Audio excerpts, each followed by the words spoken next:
Gawat, terungkap skenario agenda di balik isu teroris. Isu terorisme kali ini bisa dikatakan termasuk operasi tingkat tinggi. Karena minimal ada 3 keuntungan yang sekaligus dipanen oleh rezim. Pertama, sebagai penguat program moderasi beragama. Kok bisa? Perlu diingat, umat Islam saat ini sedang menolak keras program ini karena terbukti mengacak-acak ajaran Islam dan berpotensi dipakai untuk mengkriminasi syariat Islam dan aktivisnya. Apalagi program moderasi beragama berkelindan dengan Permendikbudristek nomor 30 tahun 2021 yang menghalalkan seks bebas. Isu penangkapan terorisme kali ini memberi pesan bahwa masih ada kelompok terorisme yang itu berseberangan dengan program moderasi beragama. Kita tahu bahwa kelompok radikal menjadi legasi utama sasaran muncul program moderasi beragama. Penangkapan terorisme memberi pesan itu. Program moderasi beragama diharapkan mendapat tambahan legasi, terus berjalan, dan bahkan dikuatkan lagi. Kedua, adalah sebagai jalan untuk mengkriminalisasi aktivis Islam dan ormasnya. Penangkapan ini banyak yang mengatakan janggal. Kenapa? Jikalau sudah diketahui sejak lama sebagai terorisme, namun tidak segera ditangkap dari dulu? Kenapa? Seolah-olah nunggu momen dan dicicil? Walau nyatanya yang ditangkap adalah sosok-sosok yang dikenal publik, baiknya dan terbuka. Bukan seperti terorisme yang biasanya jarang bergaul dengan masyarakat sekitar. Wajar jika penangkapan ini banyak yang mengatakan penuh rekayasa.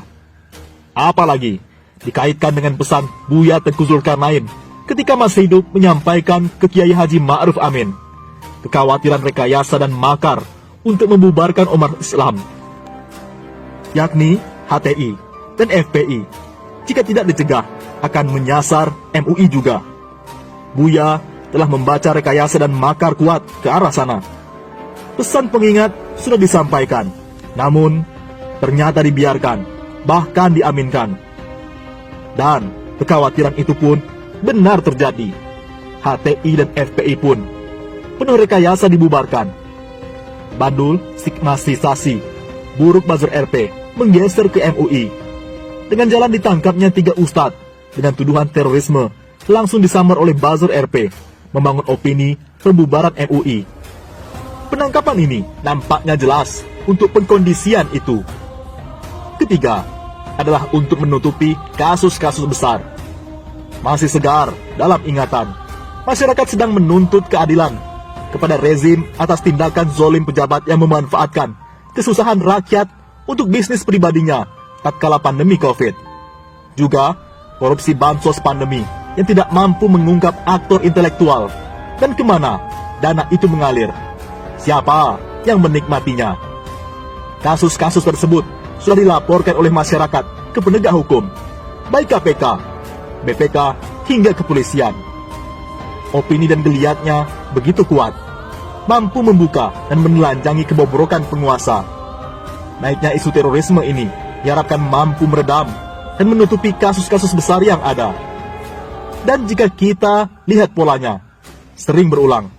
Jika ada kasus-kasus besar yang terungkap oleh publik, langsung diguyur oleh isu terorisme.